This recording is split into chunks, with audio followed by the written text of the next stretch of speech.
The problem with you is you're whining like a little fucking baby. What's going on, fam? Welcome to this episode of Ask Papa Swolio. Remember, if you want your question featured right here on the show, just drop your question in the comments down below with the hashtag AskPapaSwolio, and I will get to them as soon as I can. And remember to subscribe to the Daily Swole podcast. It's available everywhere, and I'll put it in the description down below. You can listen to me and have me tickling your ear holes every single day. Daily Swole podcast available everywhere. Let's get into the first question. This one is from Licks Fit. Papa Swolio, can you give me some tips on how to melt away the last bit of belly fat to keep on doing what you're doing? If you have lost a lot of weight so far and it says you lost 68 pounds, just keep going. Your body does not want to keep on losing fat. You're gonna slow down. You're gonna hit that new normal. If you haven't done an elimination diet, check out my content on the elimination diet. I've done some videos here. I've done many podcasts, and I also have some articles on my Gain Train blog on my website, Swolenormousx.com, so you can check that out as well. The links are in the description down below, but you just gotta keep on going. If you're seeing progress and you have been making progress, it's gonna slow down. Your body is adapting, so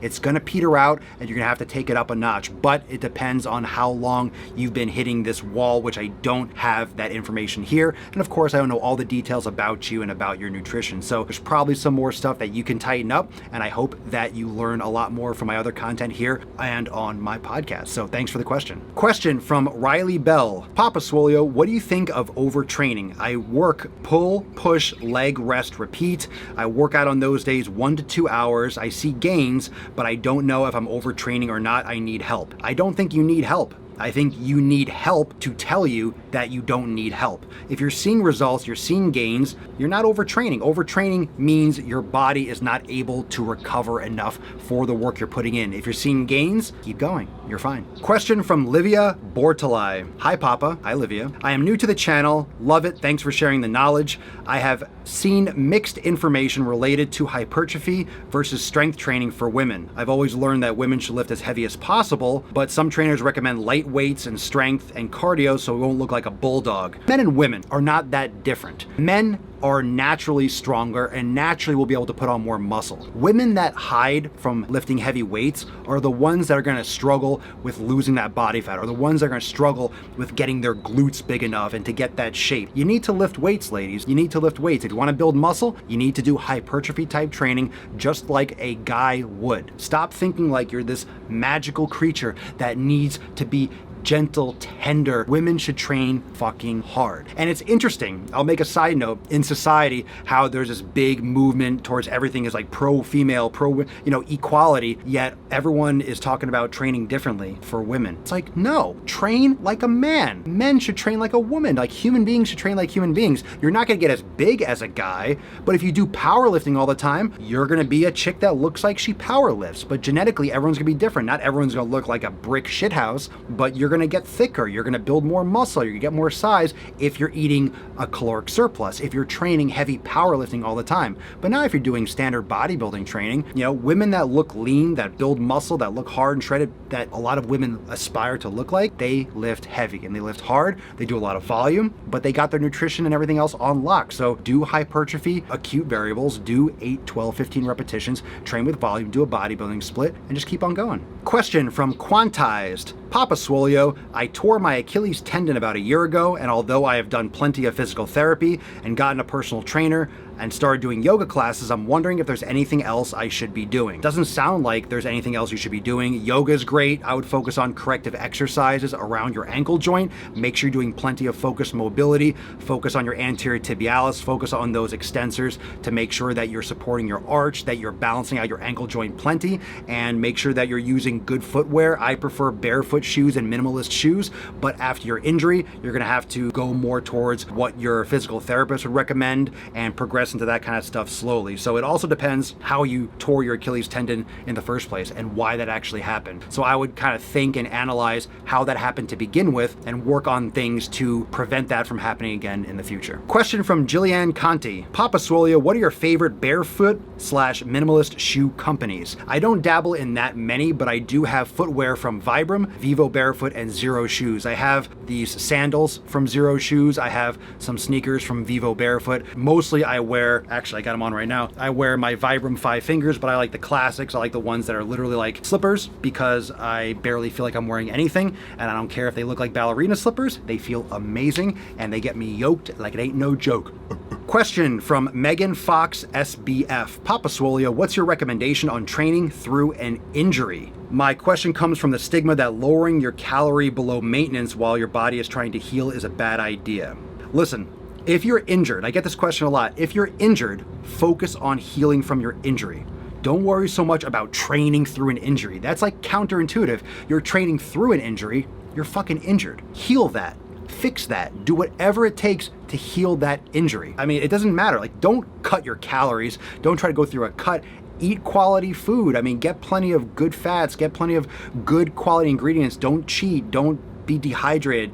Don't slack on your sleep. Maybe you're into things like cryotherapy. Maybe you're into things like the sauna. I love doing the sauna. I do it every day as much as I can. Not as much as I can every day, but I do it like 6 to 7 days a week. So I love that, but focus on recovering from your injury. As soon as you can get into mobility type exercise like glute activation and yoga, depending what the injury is, because you didn't specify what your actual injury was or is, I would focus more on mobility rather than like training through and trying to maintain strength and muscle mass elsewhere. You're gonna have to do what you do and do as much as you can for your lifting, depending what the injury is, but focus on healing that injury, one thing at a time. Patience. Question from Maricela C. Papa Swolio, I've lost 30 pounds and gone from 167 pounds to 135 pounds, but I have hit a plateau. My ultimate goal is to build up my upper body, but I still have fat on my midsection that I want to reduce. Should I continue cutting or increase the intensity of my workouts while maintaining a clean diet? Those things could all be done at the same time. Keep going. You've hit a plateau. What do you consider a plateau? People feel like they get a plateau if like for 2 weeks they don't see any change. Oh my God, I haven't changed. It's not linear. Your body wants to plateau. I say this a lot. Your body wants to plateau. It wants to. It's trying to plateau all the fucking time. Your body wants to plateau. It's called adaptation. Your body wants to do that. So don't act surprised when it does. It's trying to all the time. All the time your body's trying to plateau. I would say increase the intensity of your workouts and maintain a clean diet. I mean, just keep on doing what you've been doing. Do you know how many calories you're consuming? Do you know? You didn't tell me here. Have you calculated that? Maybe you're still eating too much. I don't know.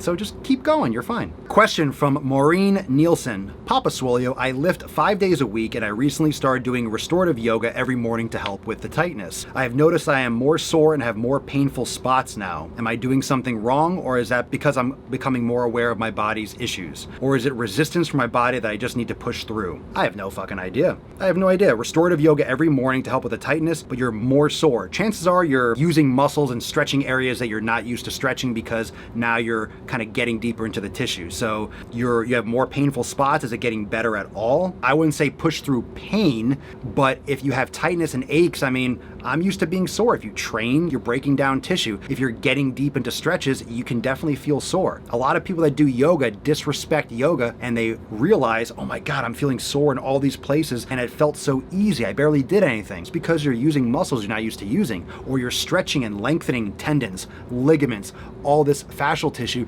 that you're not used to lengthening. So just like strength training, if you're lengthening and doing restorative yoga like yin yoga where you're holding positions for a long time, you can definitely feel achy the next day, especially if it's brand new. So just keep an eye on it. Don't push through pain, but discomfort is normal when you start doing different things physically. Question from Snuffcore 6. Papa Swolio, in a 3 days on, 1 off routine, which body parts would you suggest grouping together in order to work the entire body twice a week? Funny you ask, because I'm on a very similar split, pretty much something like this. I would recommend, personally, I would do a chest and back day, then do legs, and then do shoulders and arms on the next day. So boom, boom, boom, day off, and then boom, boom, boom. So you can do it that way. Of course, there's many other different variations. You can do upper, lower, and then do lower, upper, lower. You can do things in a different way, but just remember, whenever you are increasing the frequency, you want to decrease the volume. So just be mindful.